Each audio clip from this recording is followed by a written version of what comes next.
अस्सलाम वालेकुम नाज़रीन, तव्हां ॾिसी रहिया आहियो STV न्यूज़। ताज़ा तरीन बुलेटिन में वली मोहम्मद चाड़ो हाज़िर आहियां। नाज़रीन, घारो खां असांखे रिपोर्ट मोकिली आहे बाबन आशमानी।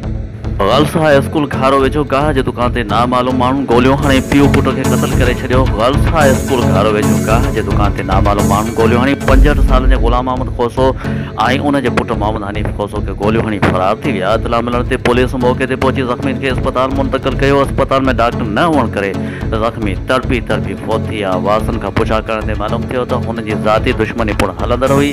शायदि उन्हनि असांजे माण्हुनि खे गोलियूं हयूं आहिनि। डॉक्टरनि जी लापरवाही सबबि 2 जानियूं ज़ाया थी वियूं।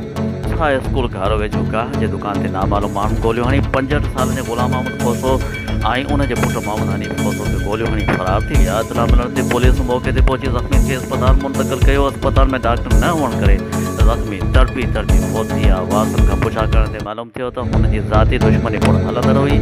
शायदि उन्हनि असांजे माण्हुनि खे गोलियूं हयूं आहिनि। डॉक्टर जी लापरवाही सबबि 2 जानियूं ज़ाया थी वियूं।